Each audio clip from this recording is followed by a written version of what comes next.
Very cool. So, this wall over here.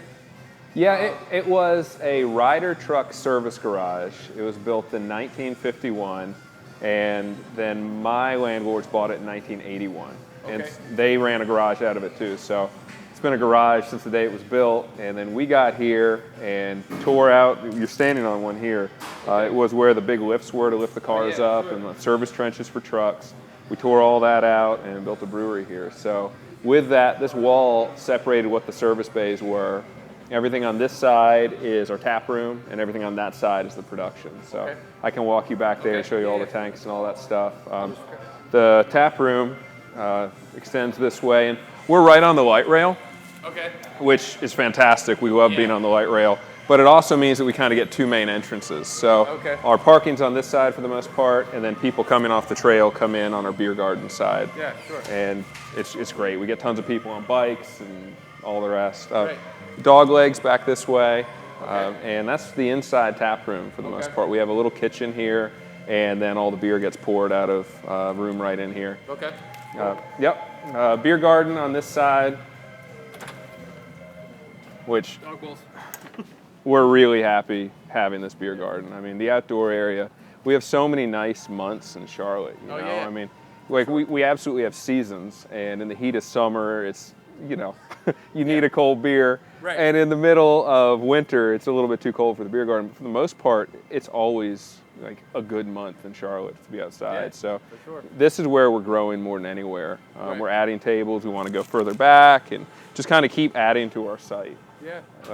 I think that where beer is heading is local for sure. I think it's going to be less likely that people are going to drink beer from California and, you know, a year from now, 2 years from now, 5 years from now, because so many great local breweries are coming. Especially in Charlotte. Yeah, like Charlotte's beer is seriously good. We're so much more mature than the age of the scene. Like crazy good beers be made in Charlotte. Well, when I moved to Pittsburgh, it was 9 years ago, there were no breweries here. And now there's like 10, 15 of you guys. Yeah, and more in planning.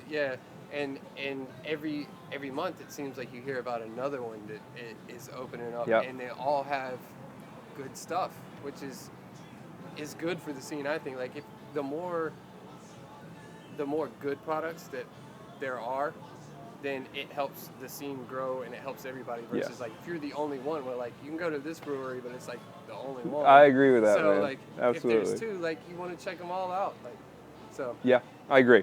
I definitely agree. We're really proud to be here. I mean, being in Charlotte and making beer right now is good, and I'm from here, so that helps.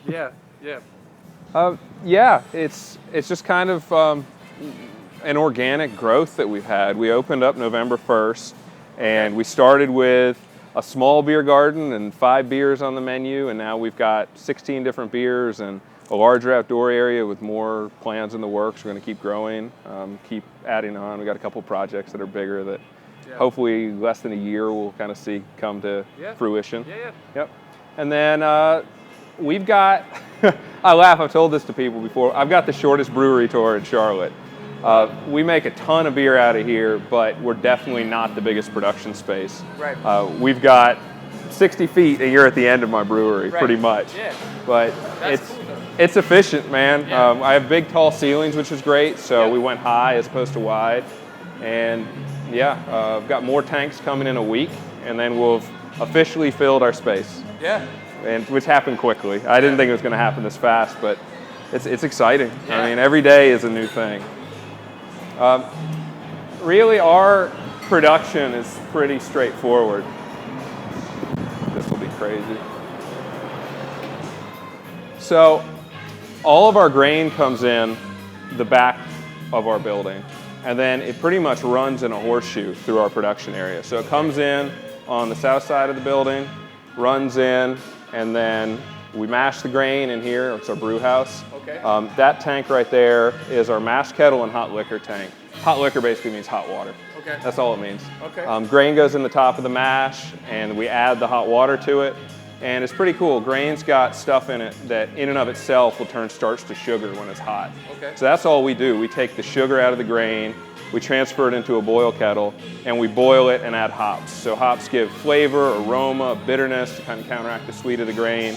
And that's where what we do in making beer really ends. We make like this sweet liquid that's filled with hops, and then we transfer it to the conicals. So anything you see with a cone on the bottom is where the beer gets fermented. And in here is where all the real magic happens. We add yeast to it. We've got a couple different strains of yeast that we work with. We have our own house yeast that most of the beers get. And about 2 weeks later, the yeast will have churned all the sugar out of it and made alcohol and CO2. So you can see they're bubbling right here. Yes. That's what's going on. The yeast is eating sugar and putting out CO2 and alcohol. That guy is going to be 9%. So it's got a little bit of ways to go. But yeah. And once it's fermented, we basically cold crash it is what it's called. Drop it down to 32 degrees and put it in one of these two tanks, which is where we measure it. You can see like the numbers on the side, and we carbonate it. So we push CO2 through it.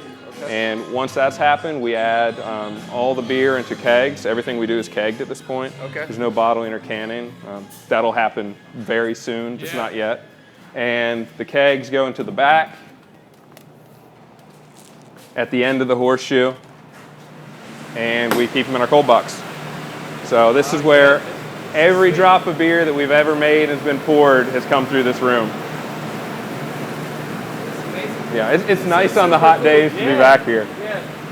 And that's it, man. I mean, that's the bird's eye view, kind of in a nutshell, how we make beer. But that's it. That's exactly what we wanted. I mean, the only other thing that we want to kind of capture is you. Right? This is very cool. This is your wife, right?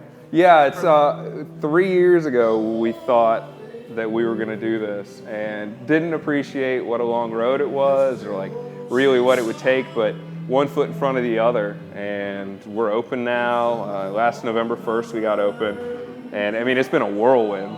Like on every level, it's been a crazy, crazy whirlwind. This is a big animal here. It's like we got a factory where the beer's made. We got a bar and restaurant where we sell it. There's a distribution company. So it's really 3 companies in one. And I love it, but it's definitely a bigger animal than I ever thought it would be now that like I'm here and look back on it. Right. It's been wild. How did you guys just have a love of beer and decide you wanted to do your own thing, or did you know anything about it when you started, or did you just kind of like, I want to do this and I'll figure it out?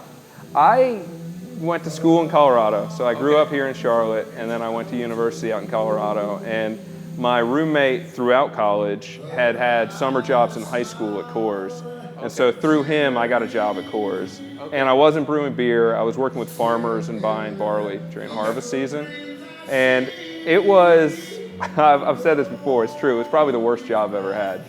But it got the ball rolling. I mean, it was hot as hell in this little dusty room in the middle of like flat Colorado. And it was a long job. But I started brewing then, and man, it was, God. Did you start brewing? Almost 14 years ago now is when all that started. So I've been brewing ever since then on like a much smaller level. So homebrew batches, 5 gallons at a time. I've done, I don't even know how many of those, like hundreds, if not over 1,000 homebrew batches. And about 3 years ago, we decided that we really wanted to make something. Probably much like yourself, we just wanted to make something that people would enjoy. And we thought, what should we do? And it's just like stars aligned. I've been making beer, I really enjoyed it. And yeah, we just figured we'd take this passion and make a business out of it.